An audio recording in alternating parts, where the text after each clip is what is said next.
Good morning. I am Anil Agarwal, former Chief Manager, Punjab National Bank. So, we have created this robust platform for group discussion on Telegram.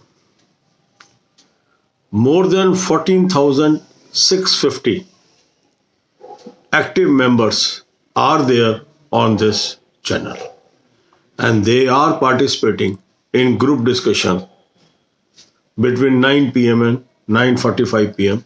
daily. And I observe around 2,200 members are online during that period. It is a great achievement by any measure that within 1 week the channel has grew to such a level that it is helping the aspirant to prepare for one of the important aspect, that is group discussion, and that too without any price, without any cost, and learning is happening by mutual understanding. Daily I am giving you a topic through my video for group discussion. You are preparing for that topic, then you participate.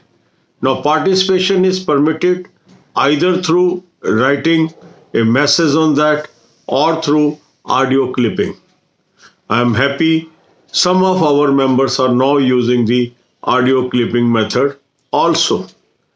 So by formulation of your ideas, by formulation of your thoughts, you are learning the art of thinking and converting it into thought process and then delivering these thoughts in a group.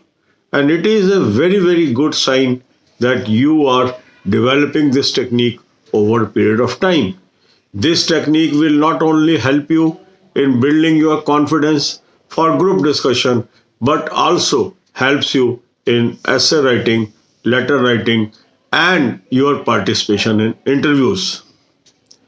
So yesterday I gave a topic, and I am happy that on that topic you have done exceedingly well.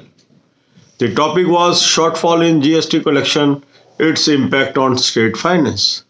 Most of you have understood that the topic is related to impact on state finance, and your views were forthcoming on this.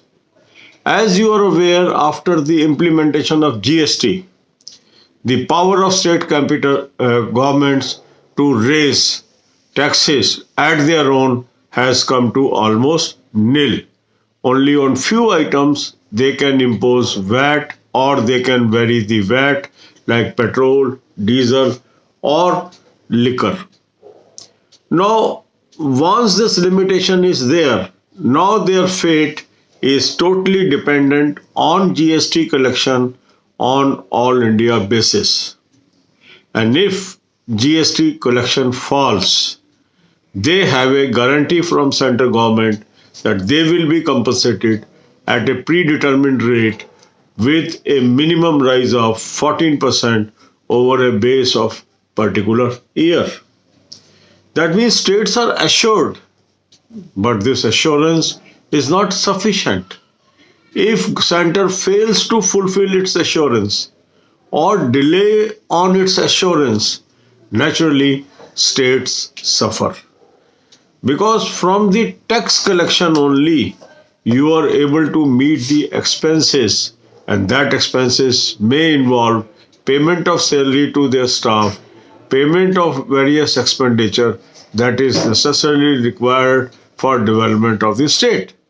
So this time what happened is, due to COVID-19 situation, the GST collection fell down sharply.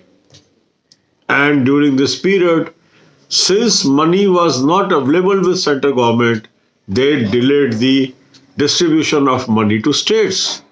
That has further adversely affected the state governments to pay salaries or to meet necessary expenditure. This has resulted into logjam between central government and state government. And in GST Council meetings, there were heated exchanges of words between the state government, more especially those were run by different political parties. and then Central came out with a solution that they will borrow on behalf of states and give this borrowed money to them, and this borrowed money will be repaid after 5 years from the enhanced cess that will be collected during this period. But here the moot question is whether GST will be successful if shortfall in GST continues. There are things to be seen, but I am happy you could understand the topic and participate. God bless you all. अब यही बातें हम हिंदी में करेंगे. हमने एक बहुत ही robust platform Telegram पे आपके लिए बना लिया है. 14,600 से अधिक मेंबर उस पे आज एक्टिवली पार्टिसिपेट कर रहे हैं और रोजाना 9 बजे से 9:45 तक हम ग्रुप डिस्कशन कर रहे हैं और फोकस है SBI PO. 2,200 से अधिक मेंबर ऑनलाइन रहते हैं ड्यूरिंग द डिस्कशन. ये बहुत बड़ी सक्सेस है और सबसे महत्वपूर्ण चीज ये है कि आप लोग अब धीरे धीरे टॉपिक की शार्पनेस को समझने लगे और सीधा टॉपिक पे आ रहे हैं और जो आपके विचार हैं उनको अभिव्यक्ति करने का जो तरीका है वो भी दिन प्रतिदिन इम्प्रूव होता जा रहा है. और यही मकसद है हमारा इस टेलीग्राम ग्रुप को बनाने का, सेल्फ लर्निंग. और ये लर्निंग फ्री ऑफ कॉस्ट हो रही है. इस तरह की लर्निंग के लिए कई कैंडिडेट्स को हजारों रुपए, सैकड़ों रुपए खर्चने पड़ते थे. अब इस प्लेटफॉर्म ने आपको एक मौका दिया है कि under guidance of experience banker आप ये सारा कुछ कर पा रहे हैं बिना कुछ खर्च किए. सिर्फ आपको क्या करना है कि डेली एक वीडियो हम अपलोड कर रहे हैं जिसमें आपको टॉपिक दे रहे हैं. उस वीडियो को ध्यान से सुनना है, उस टॉपिक पे तैयारी करनी है. 9 बजे से 9:45 तक टेलीग्राम ग्रुप पर आकर अपने विचार व्यक्त करने हैं.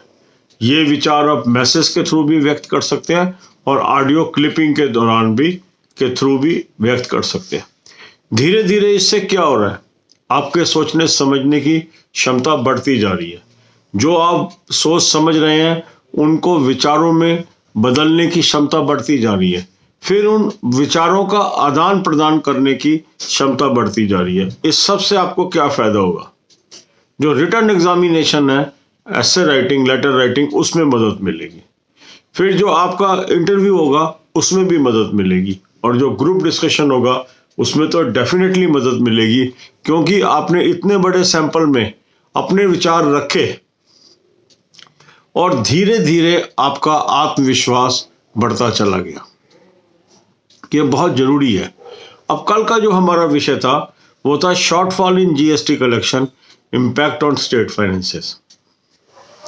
अब स्टेट फाइनेंस पे क्या इम्पैक्ट है ये टॉपिक था और मुझे बहुत खुशी है अधिकांश लोगों ने सीधा इसी पर बात करी. GST की कहानी पर नहीं गए. यही जरूरी है ग्रुप डिस्कशन के लिए, सब्जेक्ट को समझना और सीधा सब्जेक्ट पे बात करना.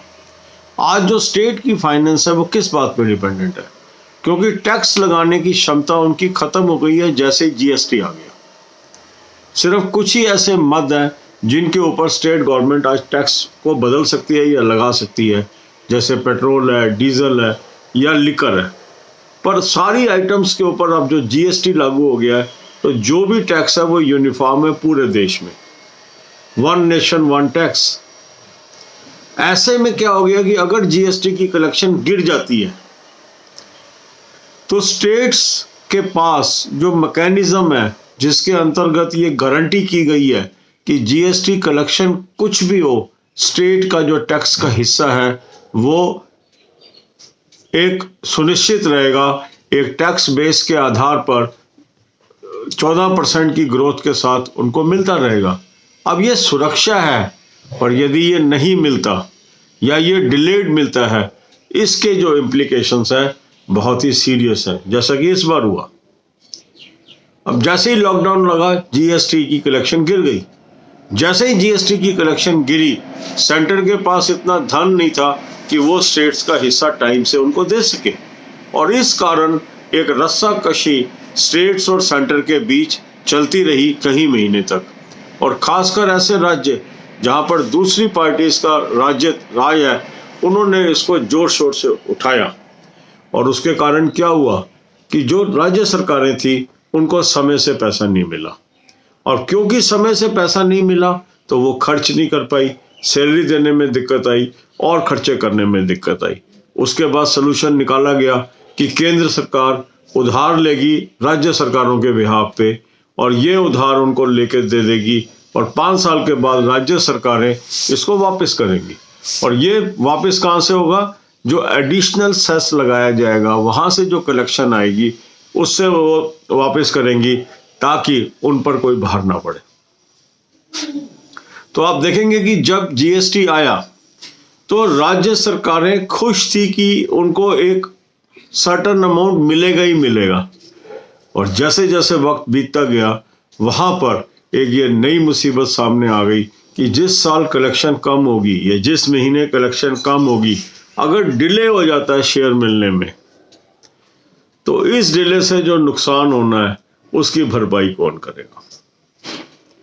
तो रोज हम एक विषय देंगे, कोई विषय हम 2 दिन तक चर्चा करेंगे, कोई विषय हम 1 दिन चर्चा करेंगे।